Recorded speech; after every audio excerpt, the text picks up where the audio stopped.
నమో బుద్ధాయ.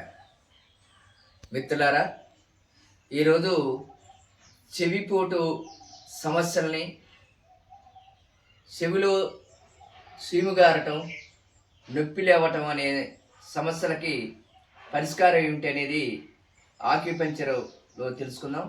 అలాగనే చెవిలో వీ అని, రింగ్ అని, టప్ టప్ అని వివిధ రకాల శబ్దాలు వస్తుంటాయి.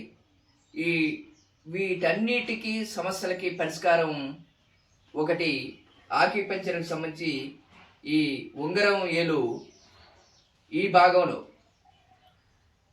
భాగంలో ఇక్కడ ప్రెజర్ చేసినట్టయితే ఒక 5 minutes ఎలాంటి చెవి నొప్పినైనా మనం తగ్గించుకోవచ్చు.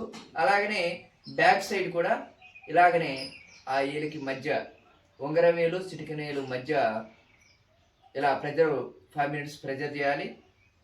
ఇలా రెండు పక్కల ప్రెజర్ చేసినట్టయితే చెవి నొప్పి, చెవిలో సీము గారటం కానీ, నొప్పి కానీ అలాంటి సమస్యలు పరిష్కారం చేసుకోవచ్చు.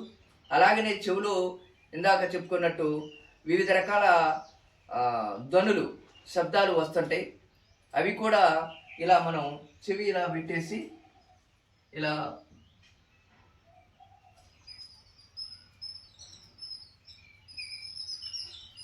ఇలా చెవిని గట్టిగా మూసేసి ఈ వేలని ఇలా మనం ఒక 2 నిమిషాల పాటు అలా అన్నట్టయితే చెవిలో ఎలాంటి ధ్వనులు వచ్చినా వెంటనే నివారణ జరుగుతుంది.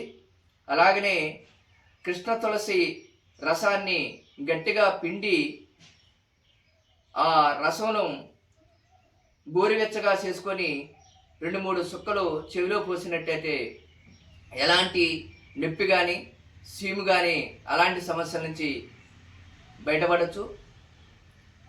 తమలపాకు రసాన్ని కూడా మనం గోరువెచ్చగా చేసి ఆ రసాన్ని కూడా చెవిలో పోస్తే ఎలాంటి చెవి సమస్యలైనా వెంటనే పరిష్కారం అవుతాయి. ఈ 2 రెమెడీల్ని మనం ప్రయోగించడం ద్వారా చెవి సమస్యల నుంచి మనం పూర్తిగా పరిష్కారాన్ని పొందొచ్చు. జై గురుదేవ.